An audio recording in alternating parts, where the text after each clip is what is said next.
Hi అండి, అందరికీ నమస్కారం. ఈరోజు పార్ట్ 2లో ఏం జరిగిందో తెలుసుకుందాం. సరోజాతో ఎవ్వరూ రాలేదు. అక్క వెంట అమ్మ వచ్చి దగ్గరుండి గదిలోకి పంపి అక్కకు కావాల్సినవన్నీ అమ్మే చూసుకుంది.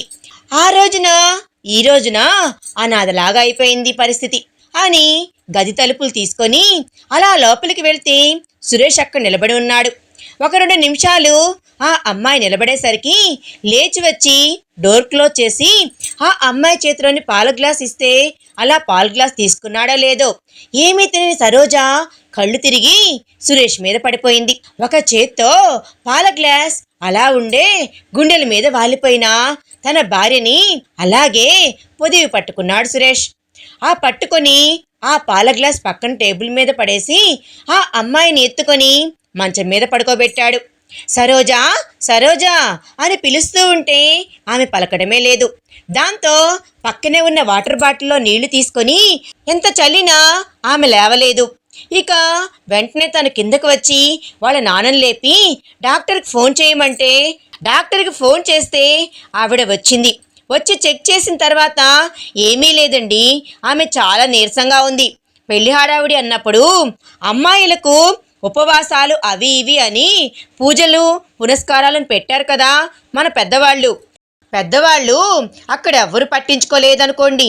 ఇక్కడికి వచ్చాక మీరు చూసుకోవద్దా, ఇలాగేనా మీరు వదిలేసేది అనేపాటికి సెలైన్ పెడుతున్నాను, సిస్టర్ని ఉంచుతాను, ఇంజెక్షన్స్ ఇచ్చాను, తను లేవడానికి కొన్ని గంటలు పట్టుద్ది, ఫస్ట్ నైట్ మాత్రం 2-3 డేస్ మీరు పోస్ట్పోన్ చేసుకోండి అని చెప్పి డాక్టర్ వెళ్ళిపోయారు.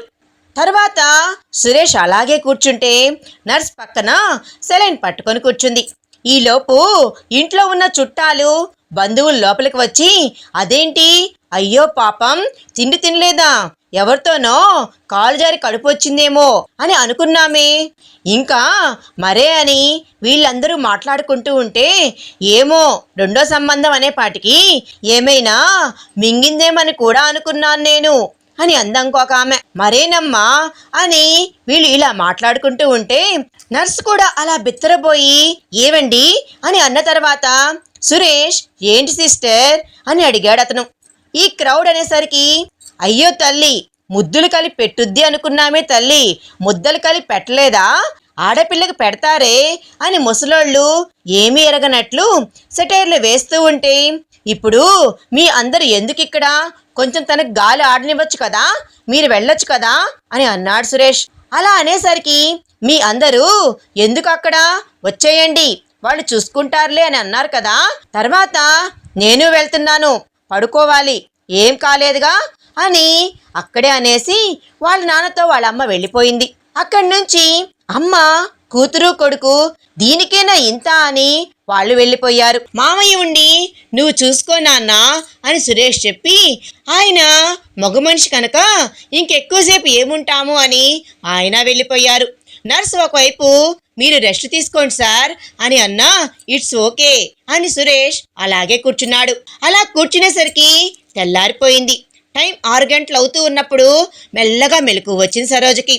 మెలకు వచ్చి కళ్ళు తెరిచి చుట్టూ చూస్తే సార్ మేడం లేచారు అని అన్నాక లేచారా మేడం, అవును మీ వాళ్ళు మీకు తిండి పెట్టక ఎన్ని రోజులైంది, వాళ్ళేం పెట్టలేదనుకోండి, మీరు అడిగి తినేయొద్దా, ఈ రోజుల్లో అమ్మాయిలు ఎవరుంటున్నారు మేడం, అలాగే లిక్విడ్ డైట్స్ అయినా తీసుకోవాలి, సాలిడ్ ఫుడ్స్ అయినా ఎవరు చెప్పారు తినకూడదు అని, తిండి తినకపోతే చచ్చి ఊరుకుంటారు మేడం, మీరెంత వీక్గా ఉన్నారో తెలుసా, మీకు ఎన్ని సెలైన్స్ పెట్టామో తెలుసా, హెల్త్ కేర్ తీసుకోవద్దా మేడం అన్న తర్వాత సెలైన్ తీసేసి ఇంకా డాక్టర్ గారు వస్తారు అని ఫోన్ చేస్తే డాక్టర్ వచ్చి తనకు ఫుడ్ పెట్టండి ముందు, అలాగే టైం టు టైం తను ఫుడ్ తినాలి, ఈ మెడిసిన్స్ వాడండి, చాలా వీక్గా ఉంది ఆ అమ్మాయి, దానికి తోడు మంచి ప్రోటీన్ ఫుడ్, కొంచెం ఫ్రూట్స్, ఆకుకూరలు, వెజిటబుల్స్, కొంచెం మీట్ అది ఇస్తూ ఉండండి, జ్యూస్లు అవి అని చెప్పి ఆవిడ వెళ్ళిపోయాక థ్యాంక్స్ అని చెప్పి సురేష్ అలా ఫుడ్ తెమ్మనమని ఫుడ్ తెప్పించాడు. తెప్పించి ఇడ్లీ వడ అవన్నీ టిఫిన్లు ప్లేట్లో పెడుతుంటే లేపి కూర్చోబెట్టాడు ఆమెని. చూస్తే కళ్ళు ఎర్రగా అయిపోయి ఉన్నాయి అని పడుకోలేదని సరోజకు అర్థమైపోయింది. అర్థమైన తర్వాత సరోజ చేతి మీద చెయ్యి వేసి పట్టుకునేసరికి ఒక మగాడి తొలి స్పర్శ తను పుట్టి బుద్ధి ఎరిగిన తర్వాత ఏదో తెలియని ఒక సెక్యూరిటీ, ఏదో తెలియని ప్రొటెక్టివ్గా అనిపించి తాళి కట్టిన బంధమో ఏమో కానీ చాలా హాయిగా అనిపించింది ఆమెకు. ఇప్పుడు ఎలాగ ఉంది నీకు అని అడిగాడు సురేష్. బావ మాట మొట్టమొదటిసారిగా తను అదే వినడం. దాంతో బాగానే ఉందండి అన్న తర్వాత లే కూర్చో అని కూర్చోబెట్టి దిండు పెట్టిన తర్వాత తనకి శారీనంతా పైకి సరిచేసి తల అంతా వెనక్కి అన్నాడు. ముందు తిను అని అన్నాడు తను. తర్వాత బ్రష్ అనేసరికి పర్లేదు, ఇప్పుడు అలాంటివి ఏమీ అక్కర్లేదు, కాసేపు ఆగిన తర్వాత నీకు ఓపిక వచ్చాక అప్పుడు బ్రష్ చేసుకోవచ్చు అని తనే ఆ ప్లేట్ తీసుకొని ఇడ్లీ కొంచెం, సాంబార్ వేసి కొంచెం చట్నీ అద్ది నీట్గా తనకి తినిపించాడు. అలా తినిపించేసరికి అతని వేళ్ళు తన పెదాలకు తగలడం, అతను తినిపించడం ఏంటో లైఫ్లో ఇదొక కొత్త టర్న్ అనుకోవాలా లేదా అని, లైఫ్లో ఇంకా ఇదే తన జీవితానికి తన జీవితం అనే పుస్తకంలో మొదలైన మొట్టమొదటి పేజీ అనుకోవాలా అని అతని కళ్ళల్లో కళ్ళు పెట్టి చూస్తూ ఉంటే, అలా అతని వైపు చూస్తూ తింటూ చాలు అన్నాక అతని చేత్తో ఆమె పెదవులు తుడిచి జ్యూస్ తాగించాడు. మధ్యలో దగ్గు వస్తే ఆ తర్వాత మంచినీళ్ళు తాగించి కాసేపు పడుకొని రెస్ట్ తీసుకో అన్న తర్వాత అతను రెడీ అయిపోయి ఆఫీస్ బ్లేజర్ అది వేసుకుని వెళ్తూ ఉండగా లేచి కూర్చుంది ఆమె. ఎందుకు ప్రతిదానికి నువ్వు లేచి కూర్చుంటున్నావు సరోజా అన్న తర్వాత అక్కడ ఒక కార్డు పెట్టి, ఇది అన్లిమిటెడ్ కార్డు, బయట డ్రైవరు కారు ఉంటారు, నువ్వెక్కడికి వెళ్ళాలి అన్నా వాళ్ళు తీసుకుని వెళ్తారు, నీకేం కావాలన్నా నువ్వు కొనుక్కో, నీకు కావాల్సినవన్నీ ఇక్కడ షెల్ఫ్లో ఉంటాయి, లేచి ఫ్రెష్ అవ్వు నీకు ఓపిక వచ్చిన తర్వాత అని ఆఫీస్కి వెళ్ళి వస్తాను అని చెప్పి వెళ్ళేటప్పుడు, ఇది కొత్త ఫోన్, ఇందులో ఆల్రెడీ సిమ్ వేసి ఉంది, ఇందులో అందరి నంబర్లు ఉన్నాయి అని చెప్పేసి అతను వెళ్ళిపోయాడు ఆఫీస్కి. ఆ తర్వాత కాసేపటికి తనే లేచి అలా షెల్ఫ్ ఓపెన్ చేసేసరికి అన్నీ తన సైజులే, అన్నీ తనకి ఇష్టమైన కలర్స్లో ఉన్న బట్టలు అన్నీ చక్కగా సర్దున్నాయి. ఫుట్వేర్ దగ్గర నుంచి కాస్మెటిక్స్ దాకా అవి అక్క వాడినవి కాదు, అక్క సైజులు తన సైజులు ఒకటే కాదు, అన్నీ కొత్తగా కొని సర్దినట్లుగా ఉన్నాయి, అన్నీ కాస్ట్లీ బట్టలే ఉన్నాయి.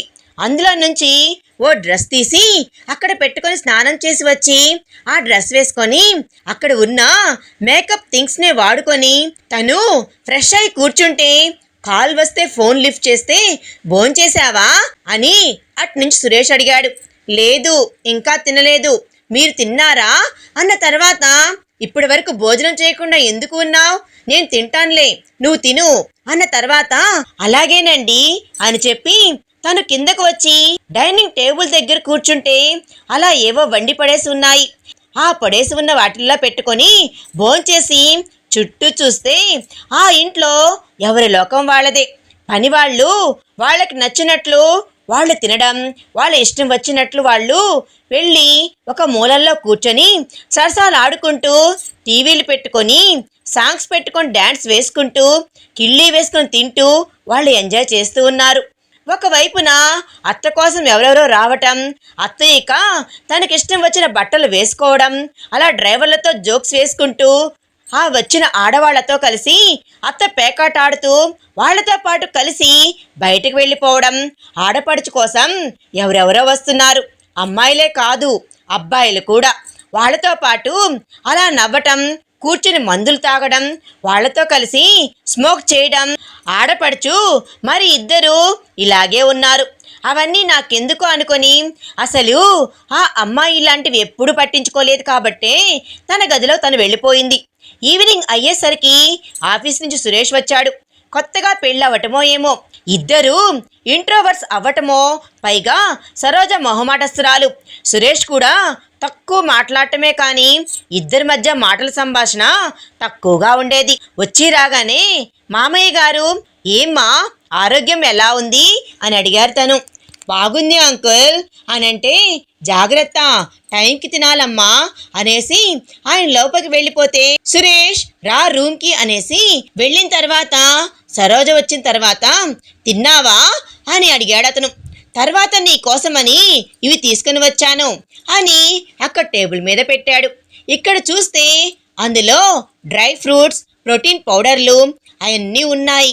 ఇక్కడ లోపల ఫ్రిడ్జ్ ఉంది, అందులో పెట్టుకొని డార్క్ చాక్లెట్స్ కూడా అన్నీ తెచ్చాను, తిను అని ఫ్రెష్ అయి వచ్చాడు అతను. ఫ్రెష్ అయి వచ్చాక సరోజ సిగ్గుపడుతూ మాట్లాడాలి అంటే తన తత్వం చిన్నప్పటి నుంచి అదే. ఏ విషయం ఉన్నా గొంతులో నుంచి నోట్లోకి, నోట్లో నుంచి పెదాలకి, పెదాలు దాటి బయటికి రావాలి అంటేనే బోల్డ్ అంత టైం పడుతుంది.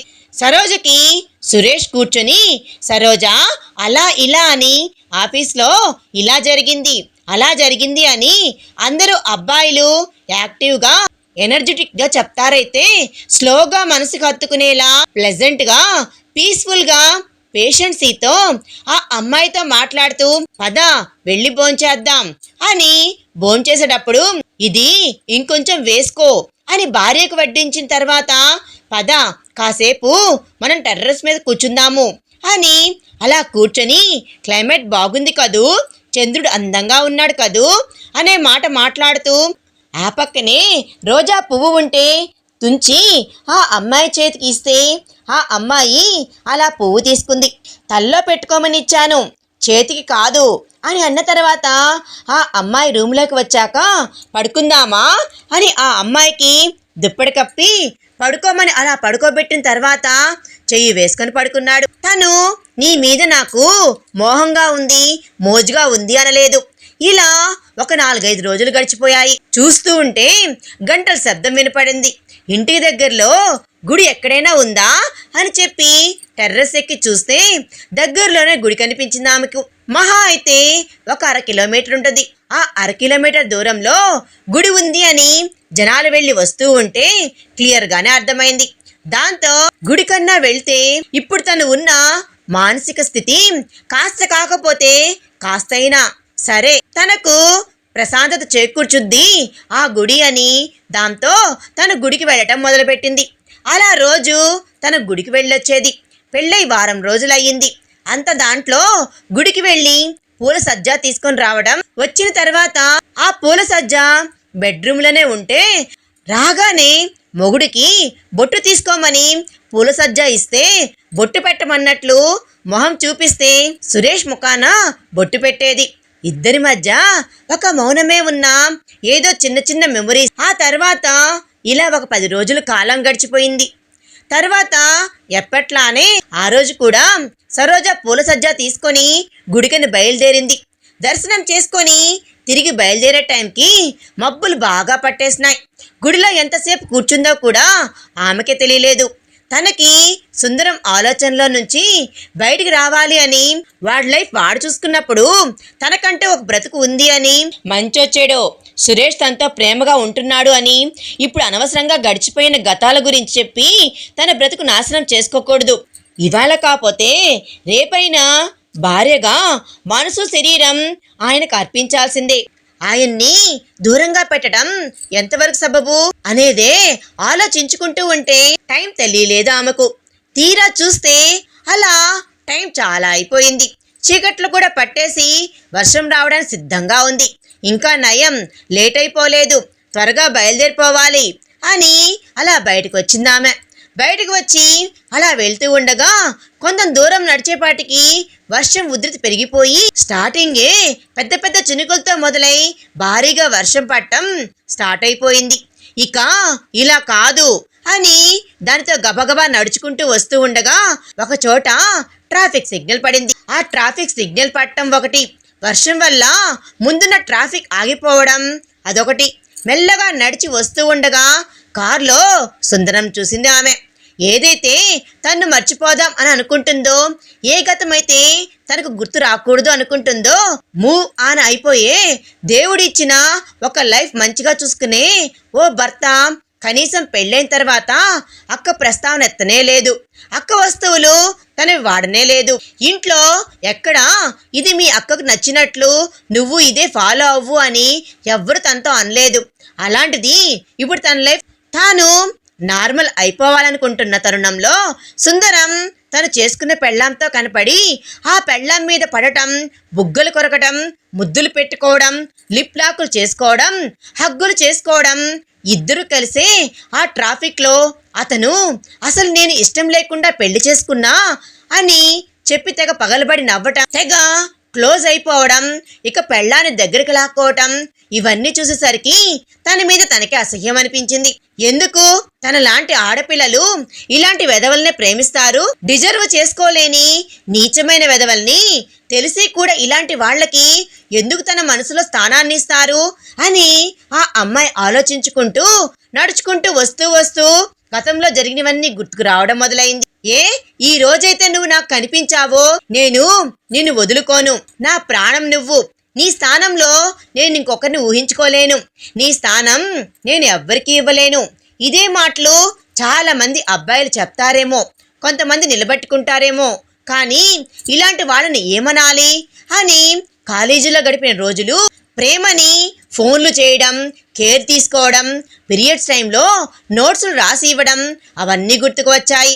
ఆలోచించుకుంటూ ఒక భగ్న ప్రేమికురాలుగా నడుస్తూ ట్రాఫిక్ అడ్డం పడిపోయింది.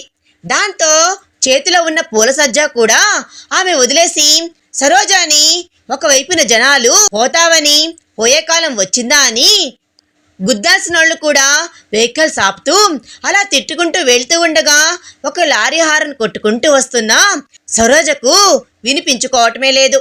ఈలోపు సురేష్ ఆఫీస్ నుంచి ఇంటికి వస్తూ సరోజను చూసి ఫాస్ట్గా వచ్చి కారు పక్కనే ఆపి సరోజ అని అంటున్నా పలకకపోతూ ఉంటే దిగి పరిగెత్తుకుంటూ వచ్చి 2 చేతులతో సరోజాను తోసేసి ఆ పాటకే వెళ్ళి తనైతే ఒక రాయి గుద్దుకొని స్పృహ తప్పి పడిపోయింది.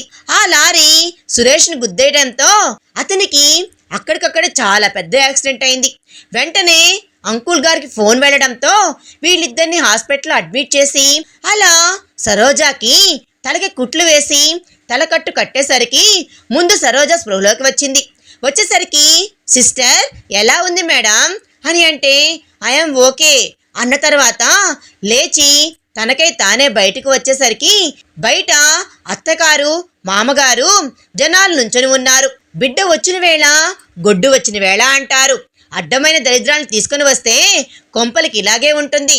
ఒక దరిద్రం అయిపోయింది, ఇంకో శనిగ్రహం వచ్చింది, ఏదో ముదనష్టపు గోలా అని దరిద్రపు గోలా అని శాపనార్థాలు పెడుతూ ఉండగా తగిలింది దెబ్బ తనకే కదా, అలాంటిది ఈవిడెందుకు తను అన్ని మాటలంటుంది అని అర్థం కాక తను అలా ఐసీ దగ్గర మనుషులు ఉండటం చూసి ఏం జరిగింది అని సిస్టర్ని అడిగితే, మేడం మీకు తెలీదా, మిమ్మల్ని మీ హస్బెండేనండి కాపాడారు, మీరు సేఫ్, కానీ ఆయనకి మాత్రం చాలా పెద్ద యాక్సిడెంట్ అయిందండి, ఆయనకి ఇప్పటి వరకు సర్జరీలు జరిగాయి, తీసుకుని వచ్చి ఐసీయూలో పడుకోబెట్టారు అనేసరికి షాక్ అయిపోయిన మనిషిలా అయ్యి ఐసీయూ దగ్గరికి వెళ్ళి చూసేసరికి లోపల ఆక్సిజన్లు పెట్టి కట్లు కట్టి అలా పడుకోబెట్టి ఉంచారు బెడ్ మీద సురేష్ని అలా చూసేసరికి మోకాళ్ళ మీద కూర్చుండిపోయింది ఆమె.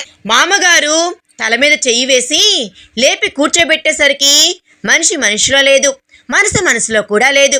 అయ్యో దేవుడా, పాపిష్టి దాన్ని, నేను మనిషినా పశువునా, అసలు ఎందుకు బ్రతికించావయ్యా నన్ను, పోయేదేదో నేను పోయేదాన్ని కదా, నన్ను ఎవరా కాపాడారు అనుకున్నాను.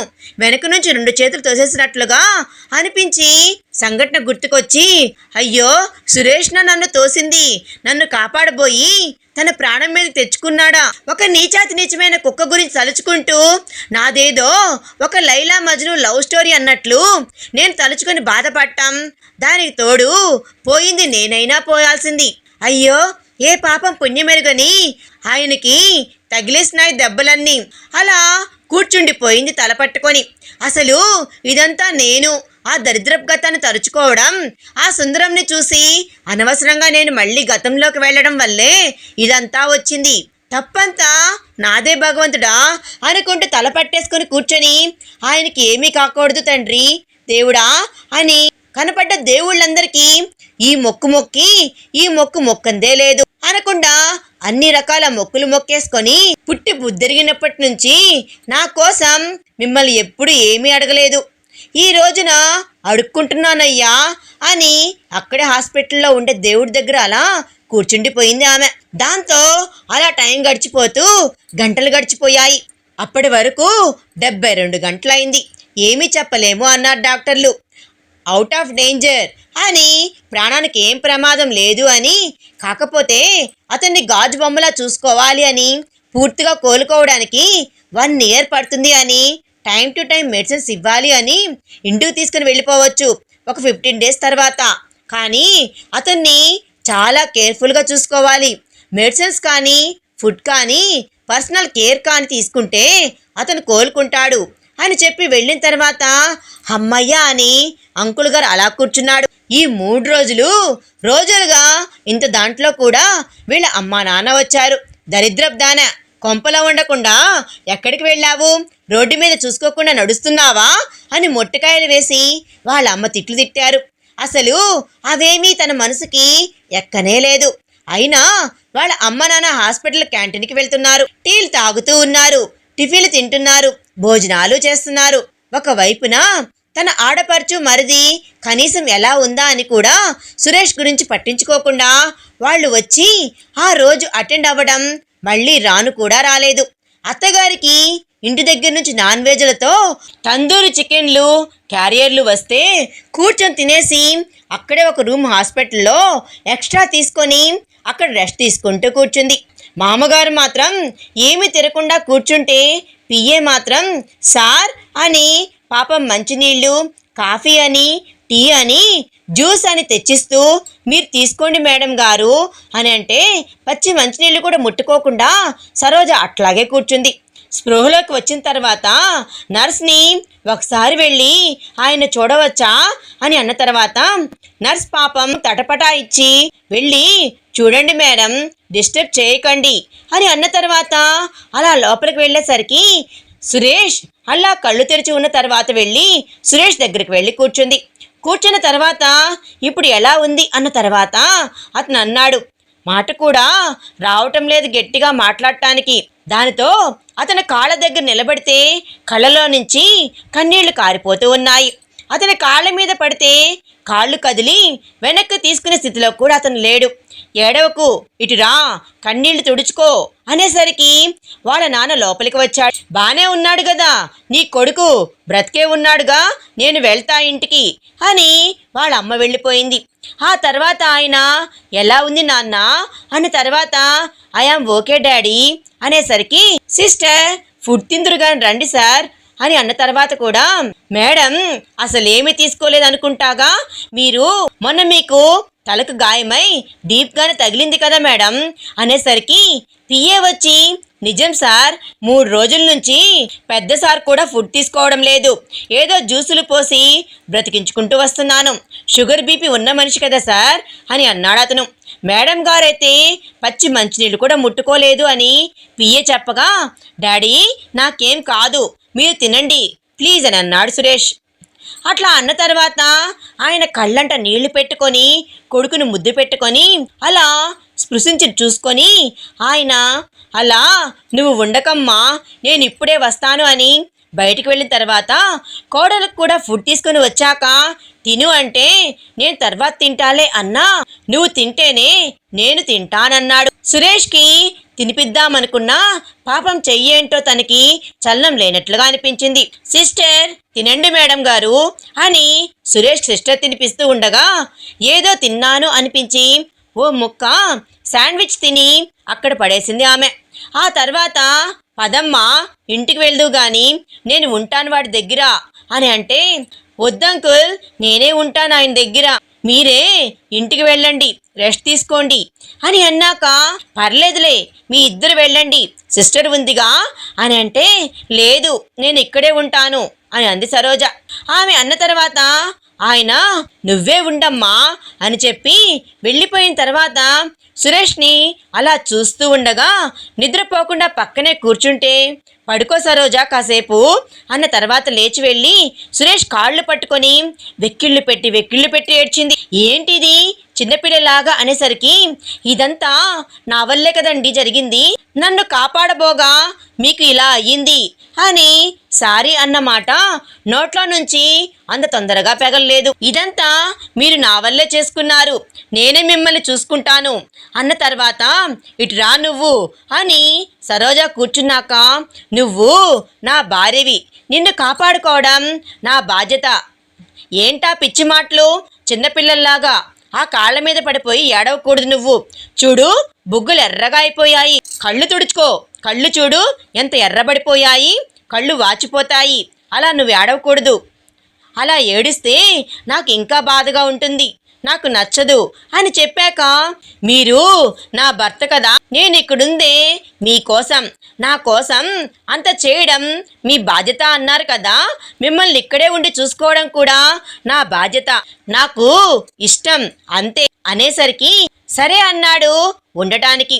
అయితే నిద్రపోకుండా అలా కూర్చొని తిండి తినకుండా ఉంటే సురేష్ ఎదురు సరోజాని సిస్టర్ పడుకోబెట్టమని, ఆ తర్వాత సిస్టర్ ఫుడ్ తెప్పించి పెట్టమని ఎదురు ఆ అబ్బాయి చూసుకోవాల్సి వస్తుంది.